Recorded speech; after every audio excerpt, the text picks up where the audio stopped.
Hello, I'm Clyde Covington, and I'm working here at the Garland County Historical Society Archives.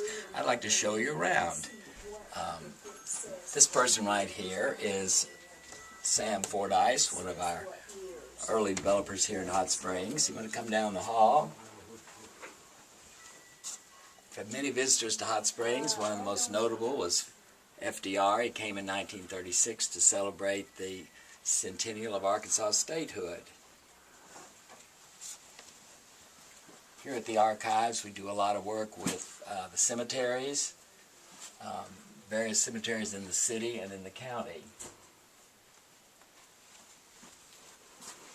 We also have artifacts. For instance, here was a sample of a bottle from the Arlington drugstore. Here's representations from the old hotels. This was the Grand Eastman Hotel that no longer exists.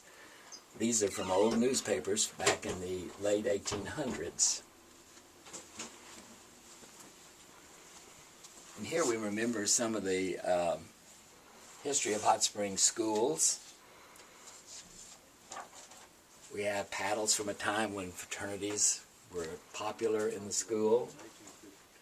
And here we have the class of 1906. All of the young ladies and the gentlemen are wearing this little medallion right here, which we were lucky to have.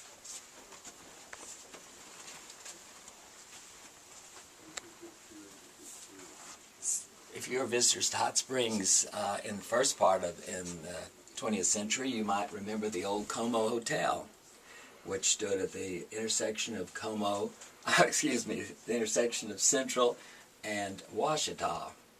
This building was imploded in the late 1970s and replaced with a different building. It got its name, Como, from the four streets, Central, Ouachita, Market, and Orange Street. Here's some early photos of our hospital. This was from St. Joe's Hospital with x-ray machines. Come around the corner here, there we have a painting of Hill Wheatley, who was a very prominent businessman in Hot Springs.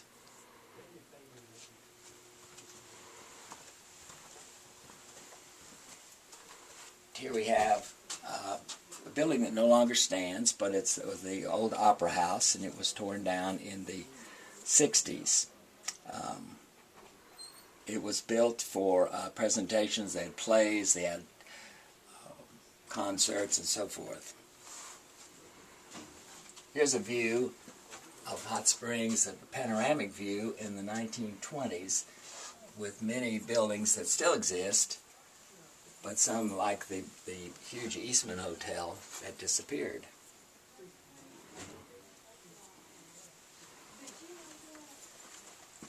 And on this side, of course, here's an interesting early photo of Oak Lawn Racetrack. This is looking from the south end when the paddock used to be a separate building. And here, of course, we had a baseball team called the Bathers, the Hot Springs Bathers. If you'll notice, these little bathtubs on their uniforms. And this is taken up on Whittington Avenue, which is where the early spring training started for the major leagues. And here, of course, this was from the era of illegal gambling.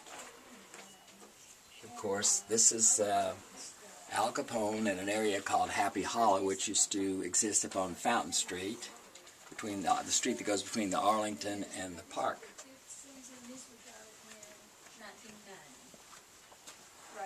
Hot Springs had many disastrous fires. This picture here is from 1913. This is on Malvern Avenue, and the power plant burned, so there was no more power, so the electric streetcars had to be pulled by the mules. So they had to get the mules. Hopefully some of them were still in training from the old days.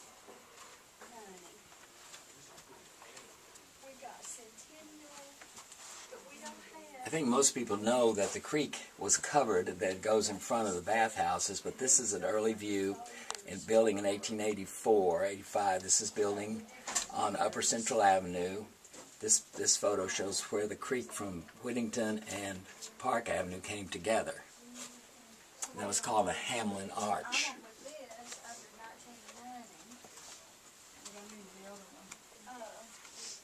As I mentioned earlier, we had a lot of disastrous fires. This was from the fire of 1913, as was this photo. This was a disastrous fire back in 1878. And not just fires, this was the flood of 1923.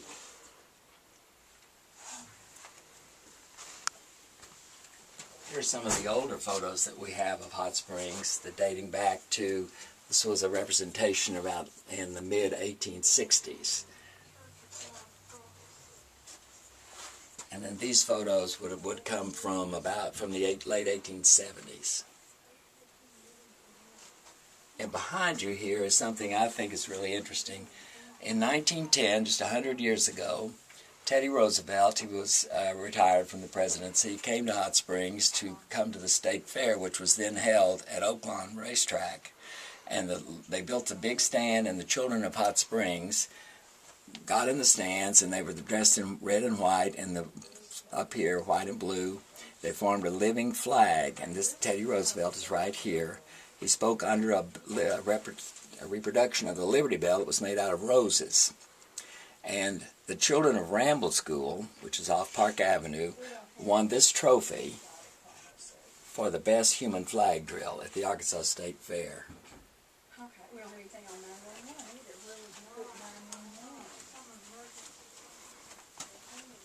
This is one of the earlier bathhouses. Today you can see these statues of the eagles. This is the grand entrance. Today the Fordyce is here, but that was the palace. We have many, many more photos here that we'd be glad to share with anybody who would like to come up. We have other information. I'm glad you could come by.